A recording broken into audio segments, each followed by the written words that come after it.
Сәлем достар, бүгін осындай әдемі фотозона жасау үшін қандай құралдар керек, соны айтатын боламын.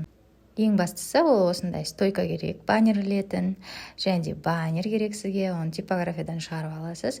Сосын хомуттар керек болады, ол баннерді стойкаға байлау үшін. Енді шарға келетін болсақ, келесі видеода көре аласыздар. Енді шар жасау үшін бізге қандай құралдар керек, шарды үрлеу үшін. Ең бірінші ол осындай электрический насос бізге керек.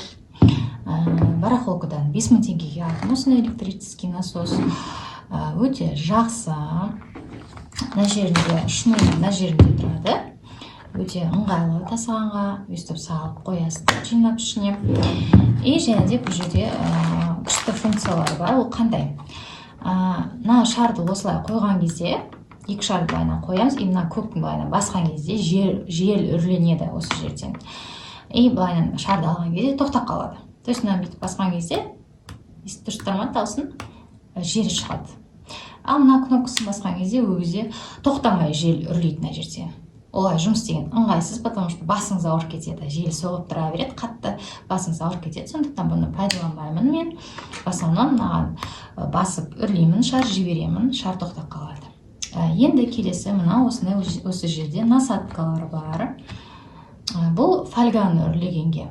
Бірақ бұны көбінесе қолданбаймын. Фольганы ручной насоспен үрлеймін, фольгированный шарларды. Осында екі насосы бар. Тоже пайдаланғанға, жақсы үйренген адамдарға. Мен жақында бастап жүрмін шармен, шар бизнесін, сондықтан бұны көп қолданбаймын. Пока что ручной.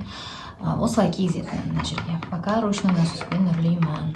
Кейін қолым үйренген кезде бұғанда үйренетін шығармын. Пока что рисковать етіп жүрген жоқ, тез үрленіп кетеді деп қорқамын. Осындай, енді екінші ол осындай ручной насос. Бұл 500 теңге тұрады.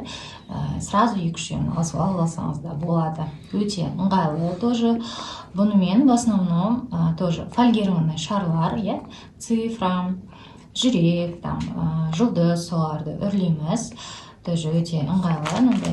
Именно ұшы сондайға күшті ыңғайлы үрлегенге. Келесі ол осындай лента. 500-450 теңге тұрады базарда. Ұзыны 500 метр ма, сондай. Любой цветін алсаңыз болады. В принципе, ол не важно. Бұл шарды бір-біріне байлағанға өте ыңғайлы. Ұзын еще мен біреусін әлі пайдаланып жүрмін. Мен уже қаншама істеп тастадым. Әлі біткен жоқ. Осыдан 4-5-еуін қойсаңыз болады. Сразу. Шарды байлағанға, шарды потом баннерге байлағанға өте ыңғайлы. Сосын аямай жұмсайсыңдар рахат арзан болғаннан кейін. Ендігі кезекте осындай двусторонний скотч керек болады, обязательно алып алыңыздар, потому что жұлдыздарды баннерге жабыстырған кезде, сосын хром шарды баннерге жабыстырған кезде осымен двусторонний скотчпен жабыстырған өте ыңғайлы и күшті тұрады. И соответственно қайшы соған Енді шарға келетін болсақ, шардың неше түрлісі бар. Қымбаты да бар, арзаны да бар. Өзіңіз білесіз, қандай пайдалануыңыз десем. Енді бұл жерде қымбат шарлар. Қымбат, мынау итальянский шар, мынау Sintertex деген колумбийский шар. Бұл ең қымбаты Sintertex. Өзіңіз білесіз, өзіңізге қарай. Қалада тұрсаңыз, қымбат шар алсаңыз болады, қымбат фотозона жасаймын десеңіз. Қалада оған спрос көп, 60-70 мыңға жасап атады фотозонаны, осындай Sintertexпен. Тоже болады. Енді біз ауылдық жерде тұрамыз, біз араластырамыз, бір күні мынандай, бір күні китайский, потому что бізде 60 мың десең алмайды. Мынау Sintertex осындай фольгированный хром шарын алдым, 5 түйін көрейін деп. Качествосы күшті енді. Качествосы күшті, прям ұнайды маған Sintertex. Бірақ бұл өте қымбатқа түсіп кетеді. Бірақ күшті. Келесі ол джема деген. Бұл арзан. Sintertexке қарағанда арзан. Средний бағасы. Қатты арзан да емес, қатты қымбат емес, средний. Жақсы тоже күшті. Качествосы маған ұнайды. Осы джемартты приятно жұмыс істеуге сондай. Бұл итальянский. Тоже осыны алсаңыздар да болады. Бірақ өзі фотозонаңызды қатты арзан да емес, қатты қымбат та емес, средний қоясыз. Көресіз ғой енді бұл ауылдық жерде онша жоқ. қалада сатады, магазиндерде сатады еще. Оны барахолка ондай жерде сатпайды, магазинде ғана сатады. Алам десеңіз тоже можно. Сосын келесі шар, керек шарымыз оянды шедем деген шар обязательно керек болады. Осындай алып алыңыз. Бұл жаңағы кейде болады, гигантты байлаймыз, гигант шарларды.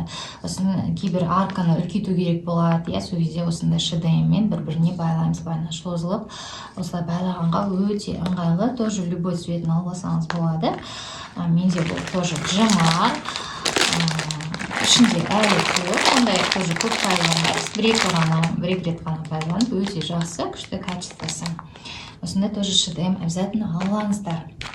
Енді ең күшті ходовой шарлар, цветтер, ходовой цветтер, осында ең ішінде қандай цвет алу керек?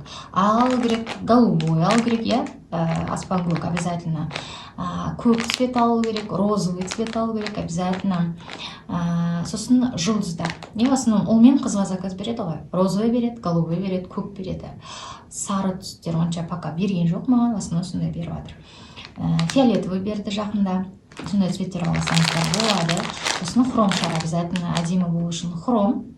Оны алдағы уақытта бөлек видеоға түсіремін, ұзақ болып кетеді. Сосын обязательно фольгированный жұлдыздар, серый и золотой. Соны қоссаңыздар, баннер әдемі болып кетеді сразу. Заиграет дейді, күшті болып кетеді. Мінекей мен осындай ең үлкен размерін аламын фольганың.